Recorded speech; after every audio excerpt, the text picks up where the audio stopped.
So the Indiana Fever have just dominated the Brazilian national team. Like, genuinely just dominated against the Brazil team to an extent where it was embarrassing. Apparently Stephen A. Smith, First Take, Big Perk, all together came on today and gave huge compliments towards Caitlin Clark, huge praise, and not only there, they were on Twitter as well, giving love to Caitlin Clark, and people seem to not like it, man. As the newsroom lights flickered on and the world's sports headlines scrolled across the teleprompter, one story screamed for immediate attention. Stephen A. Smith, the unrivaled megaphone of sports media, unleashed a full-throttle declaration on ESPN's First Take that shook the WNBA universe to its core. Female Steph Curry, but she's Caitlin Clark. She put on a show in her old stomping grounds in Iowa versus Brazil yesterday, including this three-pointer that was deeper than the three she hit when she broke the all-time NCAA score record. He didn't merely suggest that Caitlin Clark belongs in the MVP conversation. He demanded it with such fervor that it felt like a judicial mandate rather than an opinion. Picture this. The camera zooms in on Smith's electrified face. The studio quiets to a hush, and then, with the force of a preacher on Sunday morning, he propels his voice through every speaker on set. There was no maybe, no if she qualifies, only an unambiguous edict. This rookie phenom has already done more for the sport in 6 months than most veterans accomplish in a career. Man, Stephen A., she is just different. She's special. Just a different type of electricity, man. Did you hear the roar of the crowd while that shot was in flight? Like, I'm expecting big things from her, especially MVP type conversation things. So let's stop pretending there's any debate. In that seismic moment, you sense the tectonic plates of women's basketball shift. Viewers at home lean forward, social feeds combusted, advocates for women's sports leapt to their keyboards, and even casual fans who tuned in for their usual LeBron versus Kawhi banter couldn't look away. The conviction wasn't rooted in hyperbole alone, but in Smith's ability to marshal every highlight, every statistical anomaly, every viral clip as evidence in his manifesto. She's the real deal. Make no mistake about it. He brandished her unanimous Rookie of the Year award like a nightclub bouncer, showing credentials at the door, then rattled off her All-WNBA First Team selection and fourth-place finish in last season's MVP voting, as though each accolade were chapters in a rising legend's origin story, with volume spikes that rattled monitors and a rapid-fire series of rhetorical questions. How many more logo threes? How many more blocked shots turned fast breaks? How many more sold-out arenas? He channeled an energy that turned punditry into performance art. By the time the segment cut to commercials, every sports journalist group chat was ablaze, and the pending question had mutated from could she win MVP to will anyone dare argue she shouldn't? I think she's ready. It's her second year. She knows what type of physicality it's going to take. Look like she's always in great shape. Never afraid of the moment. That single on-air sermon set the tone for the entire season, reframing the conversation around Clark's sophomore campaign not as potential, but as inevitability. And as a reporter, you knew this was your cue. Every statistic you'd file, every soundbite you'd cue, every expert you'd line up. This was all now part of an unfolding story with Clark at its epicenter, and the mantle of expectation strapped firmly to her shoulders like a championship belt yet to be won. A mere calendar flip ago, Caitlin Clark was threading passes in front of college crowds and hoisting up three-pointers in the NCAA National Championship game. Yet in the blink of an off-season, she morphed from collegiate star to professional juggernaut who redefined what a rookie season could look like. As those Iowa Hawkeyes banners receded into her rearview mirror, Clark's transition to the WNBA was not just seamless. It was script-defying. Within weeks, she became the unanimous recipient of Rookie of the Year honors, staked her claim on an All-WNBA First Team spot, and racked up a fourth-place finish in MVP voting, all while shouldering the weight of sky-high expectations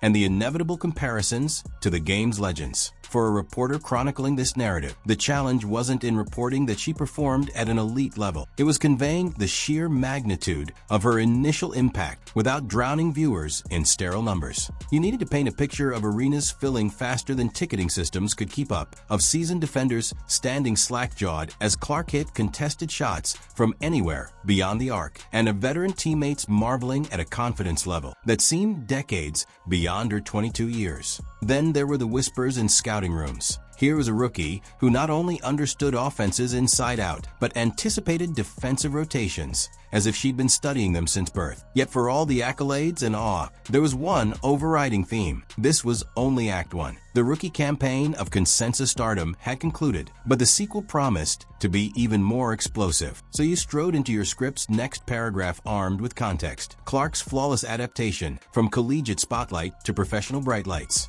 and laid the groundwork for viewers to grasp how her first 40 games set the stage for an encore that would eclipse even her meteoric rise. Then came the homecoming spectacle that cemented her status not just as a professional standout, but as a transcendent phenomenon. An exhibition against Brazil's national team played in Cedar Rapids, Iowa, in the same arena where she once lit up the NCAA tournament, now repurposed as the crucible where Clark's backyard legend would go global. Imagine rows of fans wearing her jersey in a frenzy of decked-out Hawkeye black and gold. Thousands crammed into seats and aisles so tightly that security had to elbow its way through the crowd. As Clark caught the ball near the logo, an estimated 36 feet from the basket, you witnessed a serene moment of collected poise before she launched her trademark logo 3. The ball arced through air that felt electrically charged, the buzzer sounded, and the shot splashed nothing but net, igniting pandemonium that resonates on viral highlight reels to this day. In that instant, cameras cut from her triumphant smile to Brazilian coaches whose expressions swiveled from analytical appraisal to wide-eyed astonishment. Clips of that shot landed on social media with a ferocity that rivaled any NBA viral moment. And in sports newsrooms around the country, producers were scrambling to bootstrap the hashtag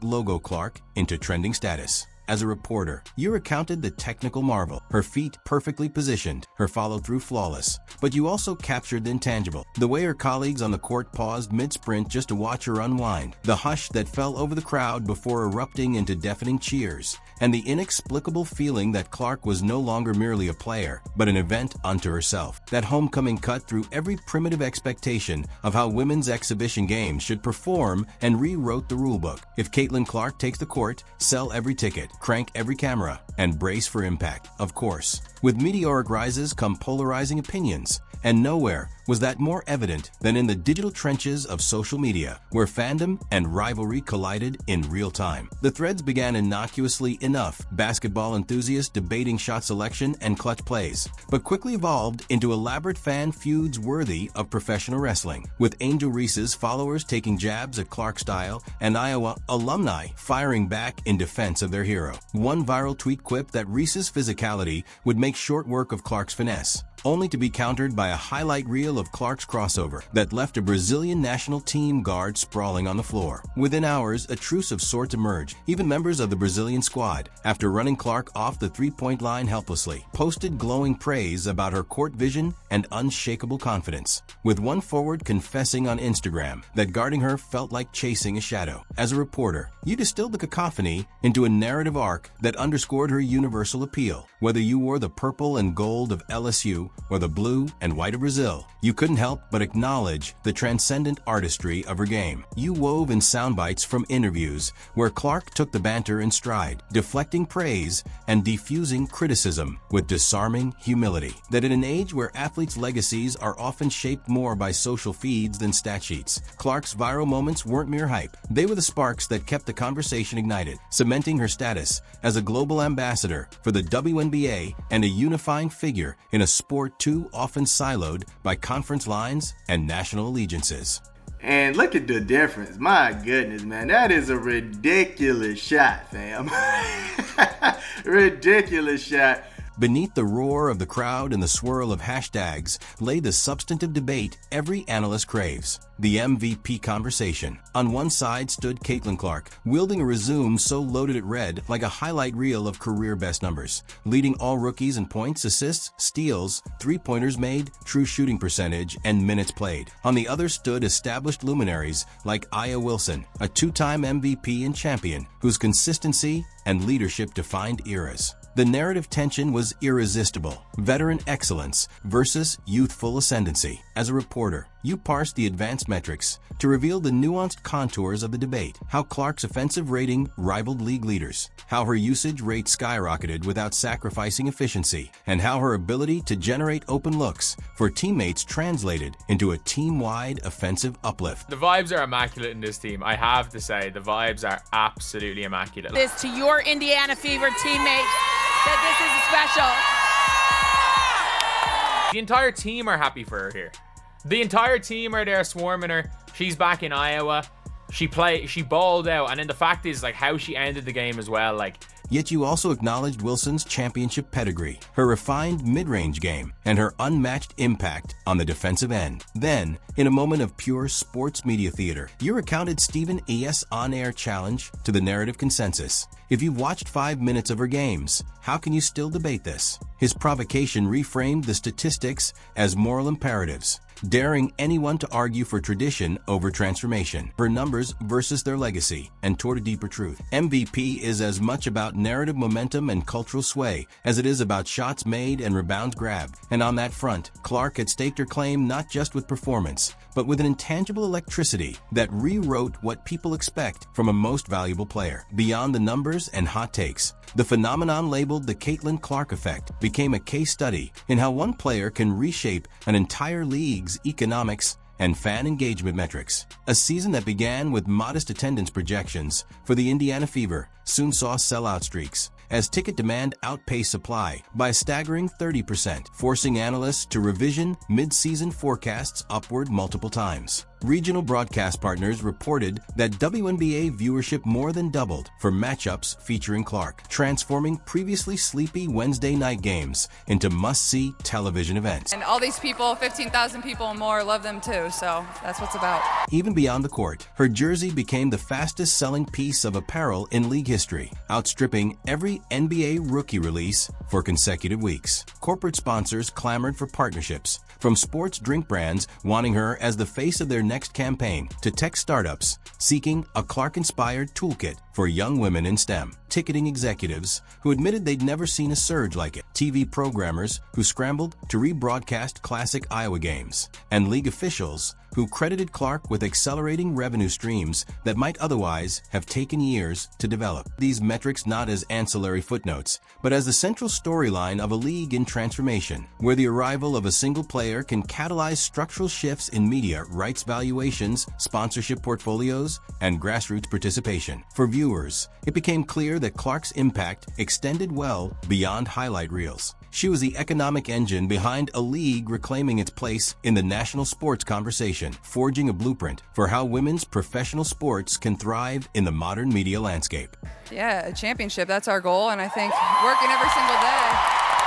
It's going to take a lot of hard work, and we got a new team, so it's going to take some time to put it all together. yeah, obviously, championship is the Fever's goal. If they don't win a championship, the season has it's a disaster. It's not like championship or bust, but if they flame out in the same position as they did same way as they did last year, yeah, it hasn't been good. Yet for all the marketing magic and the MVP chatter, words in press boxes couldn't fully capture what unfolded on opposing courts, where coaches and defenders confronted a living chess problem every night. In pre-game scouting sessions, Clark's name was circled first, her tendencies studied, her off-ball movement diagrammed, her lethal pull-up jumper charted from every possible sweet spot. Yet as veteran tacticians repped through clip after clip, they admitted that replicating her decision-making speed and spatial awareness in practice drills was like building a clockwork mechanism around quicksand. Defenders who once prided themselves on lockdown reputations found themselves repeatedly out of position, chasing her phantom pivots and hedges, surrendering open looks that Clark drained with surgical precision. These tactical adjustments, schemes that shifted from man-to-man to zone and back, flares designed to trap her on the perimeter, double teams mounted only to leave her teammates open for backdoor cuts,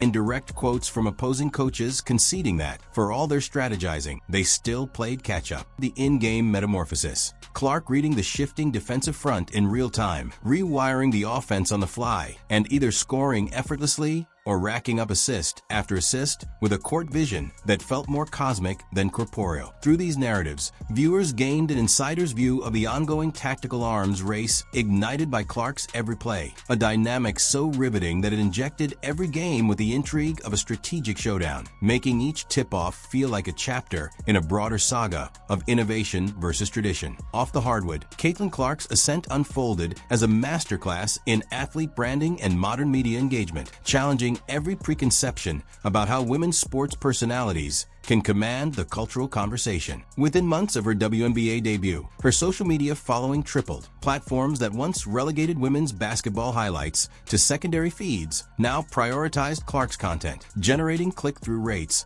that rivaled top NBA prospects. Her approachable, self-aware interviews, where she gently teased teammates, playfully bantered with media, and candidly discussed the pressures of breaking new ground, endeared her to a generation craving authenticity over curated perfection. Brands clamored for collaborations. She hosted live Q&As with emerging filmmakers, partnered with apparel lines on limited edition merchandise, and even lent her voice to campaigns promoting youth literacy, leveraging her status to advocate for causes beyond basketball. This synergy between sport and culture, interviewing digital strategists who marveled at her organic reach, PR executives who cited her as a blueprint for future signings, and education nonprofits who saw her platform as a vehicle for social impact. You emphasize that Clark's off-court persona, equal parts confident phenom and down-to-earth Midwesterner, was as instrumental to her emerging legacy as her on-court heroics, forging a new paradigm where athletes are not only champions, but multidimensional influencers shaping conversations in politics, social justice, and the arts.